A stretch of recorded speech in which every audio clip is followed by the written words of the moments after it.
আসসালামু আলাইকুম। আজকে রান্না করব বিরিয়ানি। আমি এখানে কিছু বাদাম এবং শাহি জিরা বেটে নিব। তারপরে আমি কিছু আলু কেটে একটু ফুড কালার দিয়ে নিয়েছি। এটাকে আমি এখন তেলে ভেজে নিব। যারা শর্টকাটে বিরিয়ানি রান্না করতে চান এই রেসিপিটা ফলো করতে পারেন। এটা খুবই সহজভাবে দেখিয়েছি। আমার আলুগুলো ভাজা হয়ে গিয়েছে। এখন আমি কিছু পেঁয়াজ ভেজে নিব। পেঁয়াজগুলো বেরেস্তা করে নিব।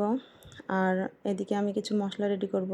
টক দই, আদা রসুন বাটা, বিরিয়ানি মশলা, ধনিয়া এবং জিরা গুঁড়ো একসঙ্গে আমি নিয়ে নিব, তাহলে আমার তাড়াতাড়ি হবে। পেঁয়াজ ভাজা হয়ে গেলে কিছু পেঁয়াজ তুলে রেখে ওই মশলাটা এবং আমার টক দইটা একটু ডিপ করা ছিল, এটা আমার হাতে করা টক দই, ওটা একটু পানি ছেড়েছিল, সেই পানিটা আমি দিয়ে দিয়েছি যাতে মশলাটা কষানোর জন্য এক্সট্রা পানি ব্যবহার করতে না হয়। তারপরে এদিকে আমি কিছু চিকেন ধুয়ে পানি ঝরিয়ে নিয়েছি যাতে চিকেনের গায়ে থেকে অনেক বেশি পানি বের না হয়।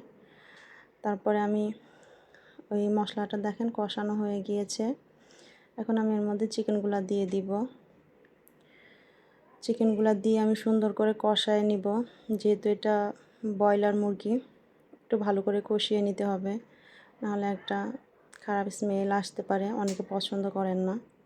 চালগুলো আমি ধুয়ে নিচ্ছি, একটা জালিতে করে ধুয়ে নিব, ধুয়ে পানি ঝরাতে দিব যাতে আমি চালটা সুন্দর করে ভাজতে পারি।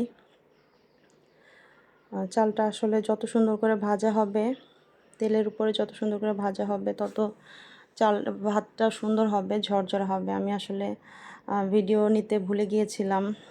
যখন চালটা ভেজেছি খুব সুন্দর করে ভেজেছি। ওই চালটা অনেক সুন্দর করে ভাজার কারণে তখন দেখা যাবে যে অনেক সুন্দর ঝরঝরা হবে ভাতটা, নাহলে হয়তো বা লেগে যাবে।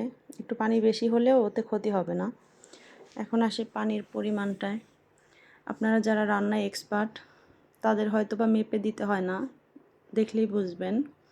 এখন আমি এখানে কিছু কিশমিশ এবং কয়েকটা আপনার আলু বোখারা দিয়ে দিয়েছি, দিয়ে ঢেকে দিয়ে রান্না করে ফেলছি। দেখেন আমার বিরিয়ানিটা একদম ঝরঝরা হয়েছে। এটার একটাই টিপস, চালটা খুব সুন্দর করে ভাজতে হবে। চালটা যখন সুন্দর করে ভাজবেন তখন পানি যদি একটু বেশিও হয় সেই ক্ষেত্রে আপনার বিরিয়ানি বলেন পোলাও বলেন লেগে যাবে না একটার সঙ্গে একটা। দেখেন আমার রান্নাটা হয়ে গেছে প্রায়। এখন আমি বেরেস্তা দিয়ে এটাকে কিছুক্ষণ দমে রেখে দেব যাতে বেরেস্তার স্মেলটা পুরো বিরিয়ানির মধ্যে ছড়িয়ে যায়। আর আরেকটা টিপস হচ্ছে, যদি দেখেন যে পানি বেশি হয়ে গিয়েছে চুলাটা অফ করে রেখে দিবেন, তাহলে দেখবেন একটু নরমটা কম হবে। এই যে আমার বিরিয়ানি রান্না ওকে, ভালো লাগলে শেয়ার দিবেন ইনশাল্লাহ। দেখেন আমি প্লেটে বেড়ে দেখাচ্ছি, একদম কি সুন্দর ঝরঝরা হয়েছে, একদম পুরোই পারফেক্ট হয়েছে। খেতেও কিন্তু মাশাআল্লাহ খুবই টেস্ট হয়েছে এবং চেহারাটা অনেক সুন্দর হয়েছে দেখতে। ওই যে কথায় আছে না, আগে দর্শনদারি তারপরে গুণবিচারী।